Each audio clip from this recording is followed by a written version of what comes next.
Bonjour et bienvenue au cahier d'exercice.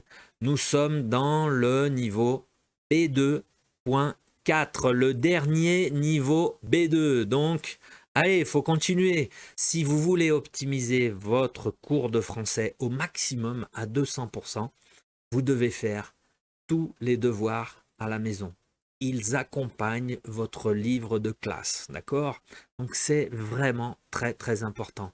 Vous allez travailler la phonétique, la compréhension orale, le vocabulaire, énormément, beaucoup de vocabulaire, la grammaire, bien sûr, toute la structure de la langue. Donc, vous voyez que c'est très important, très, très, très important. OK? Donc, on va pouvoir commencer directement avec les instructions générales. Alors, les instructions générales, vous aurez besoin pour faire ces exercices de B2 de votre cahier d'activité B2. OK? Si vous n'avez pas le cahier, pas de problème, vous pourrez accompagner tous les exercices sur l'écran. Donc ne vous inquiétez pas. D'un ordinateur ou tablette, étudier sur un téléphone portable n'est pas recommandé, c'est trop petit, c'est pas possible, d'accord? Donc ordinateur ou tablette. L'idéal, ordinateur. Les écouteurs pour optimiser les compréhensions orales, feuille de papier, stylo ou crayon pour noter toutes vos réponses. Vous aurez besoin évidemment, de focus et concentration tout le long de ces devoirs. OK? Voilà pour les instructions générales. Et aujourd'hui, c'est le devoir 2 de cette série Devoir à la maison B2.4. Comme d'habitude, vous connaissez le discours. Ouais. Si vous êtes bien installé, bien préparé et surtout bien concentré, on va commencer ce devoir 2. C'est parti! Et ce devoir 2 commence avec une production écrite, on va dire. Hein. On est sur le thème de la comparaison. Ok, vous vous rappelez des comparatifs? Plus que, moins que, plus grand que.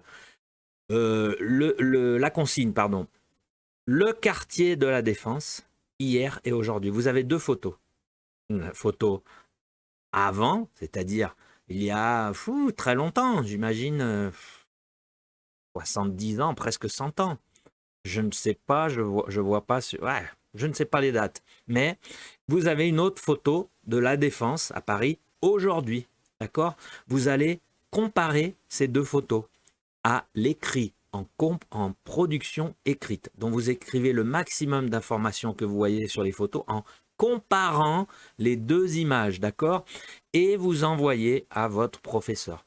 D'accord, c'est très très important. Donc vous pouvez faire plusieurs phrases. Si vous ne liez pas les phrases pour faire un texte, vous écrivez des phrases en utilisant la comparaison. D'accord? Ça va? Donc ça, c'est un exercice individuel. Mais attention, envoyez à votre professeur pour recevoir après la correction. D'accord? C'est bon? Donc, on va continuer au prochain exercice. Si vous voulez faire l'exercice maintenant, mettez sur pause et faites l'exercice, ok? Si vous voulez faire l'exercice après, on continue, on va au prochain exercice, on continue. Voilà, exercice 4, toujours dans la comparaison. Alors, la consigne est simple, vous entourez la réponse correcte. C'est tout, une seule réponse. Exemple, il est têtu comme un mouton ou comme une mule? Choisissez la bonne réponse. D'accord? Donc, vidéo sur pause, faites l'exercice 4, la correction juste après, c'est parti. Voilà, correction de l'exercice 4. Alors, je commence. La A. Il est têtu comme une mule. C'est l'expression qu'on utilise. B. Elle est haute comme 3 pommes. Encore une autre expression. C'est que des expressions. Hein. Alors, peut-être que vous ne connaissiez pas, mais... C. Il est sage comme une image. D. Elle est jolie comme un cœur.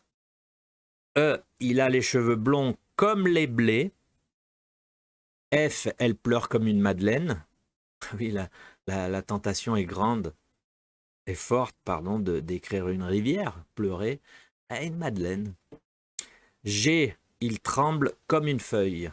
H. Il est léger comme une plume. I. elle est gaie comme un pinson. J, ils se ressemblent comme deux gouttes d'eau.